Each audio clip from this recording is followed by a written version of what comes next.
CompTIA Tech Plus Complete Training Course. Exam Objective 6.2 Explain methods to secure devices and security best practices. Software licensing. Think of software licensing as a set of rules and permissions that govern how you can use a piece of software.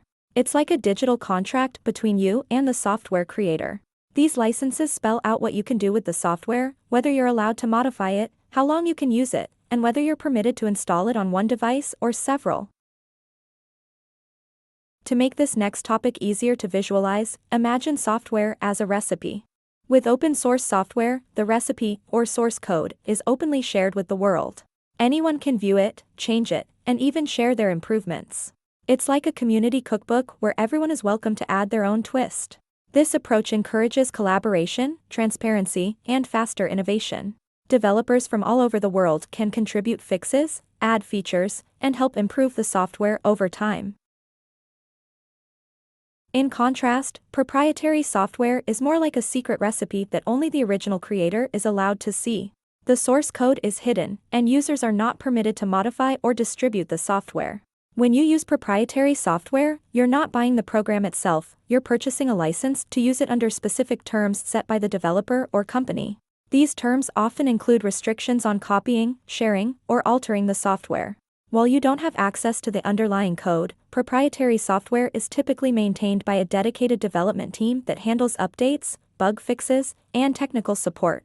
So while open source gives users the freedom to explore and modify, proprietary software offers a more controlled, hands-off experience with formal support and strict usage guidelines.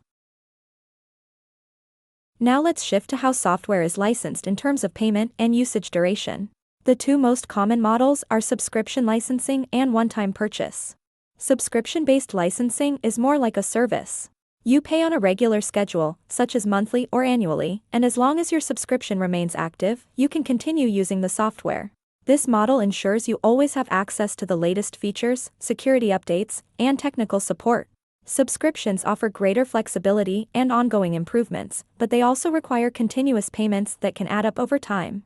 One-time purchase licensing, on the other hand, means you pay a single upfront fee to own a license for that specific version of the software.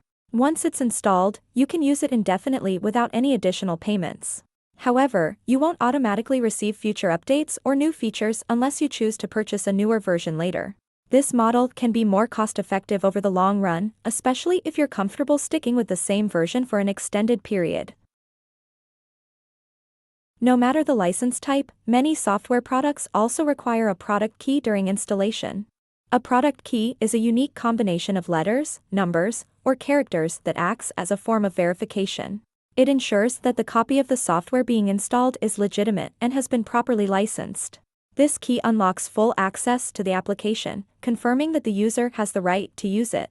Without a valid key, the software may run in a limited mode or not work at all.